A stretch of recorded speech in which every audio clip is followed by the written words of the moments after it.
सर्दियों के मौसम में एक बूढ़ी औरत अपने घर के कोने में ठंड से तड़प रही थी।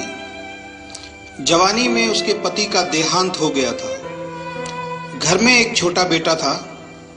उस बेटे के उज्जवल भविष्य के लिए उस माँ ने घर घर जाकर काम किया। काम करते करते बहुत थक जाती थी, लेकिन फिर भी आराम नहीं करती थी। हमेशा एक बात याद करके फिर काम में लग जाती थी कि जिस दिन बेटा लायक हो जाएगा तभी आराम करेगी। देखते देखते समय बीत गया। माँ बूढ़ी हो गई और बेटे को एक अच्छी नौकरी मिल गई। कुछ समय बाद बेटे की शादी कर दी और एक बच्चा हो गया। अब बूढ़ी माँ बहुत खुश थी। उसके जीवन का सबसे बड़ा सपना पूरा हो गया। उसका बेटा लायक हो गया। अब उसका बेटा उसकी हर ख्वाहिश पूरी करेगा। लेकिन ये क्या, बेटे और बहू के पास माँ से बात करने तक का वक्त नहीं होता था। बस इतना फर्क पड़ा था माँ के जीवन में कि पहले वो बाहर के लोगों के झूठे बर्तन धोती थी, अब अपने बेटे और बहू के।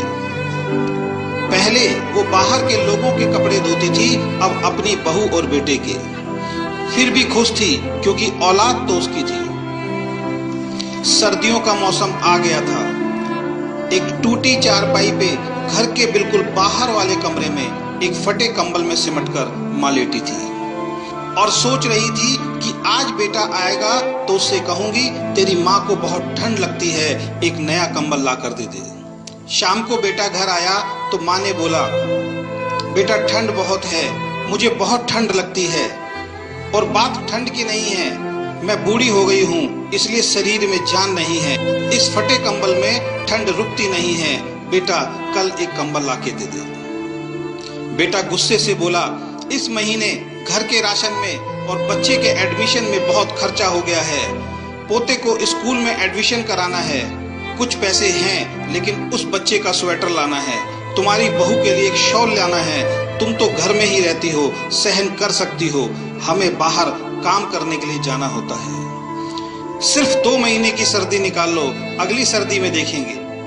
बेटे की बात सुनकर माँ चुपचाप उस कंबल में सिमटकर सो गई। अगली सुबह देखा तो माँ अब इस दुनिया में नहीं थी। बेटे ने सबको खबर दी कि माँ अब दुनिया में नहीं है। सब रिश्तेदार, दोस्त, पड़ोसी इकट्ठे हो गए। बेटे ने माँ की अंतिम यात्रा में कोई कमी नहीं छोड़ी थी। माँ की बहुत बढ़िया अर्थी सजाई थी, बहुत महंगा शॉल माँ को उड़ाया था। सारी दुनिया अंतिम संस्कार देखकर कह रही थी, हमें भी हर जन्म में भगवान ऐसा ही बेटा मिले। मगर उन लोगों को क्या पता था कि मरने के बाद भी एक माँ ठंड से तड़प रही थी, सिर्फ एक कंबल के लिए, सिर्फ एक कंबल के लिए। दोस्तों, अगर आपके माँ बाप आज आपके साथ हैं तो आप बहुत भाग्यशाली हैं। आज आप जो भी कुछ हो वो उन्हीं की मेहनत और आशीर्वाद से हो। जीते जी अपने माता पिता की सेवा करना आपका पहला कर्तव्य बनता है, क्योंकि उन्होंने आपके लिए अपना पूरा जीवन दे दिया है।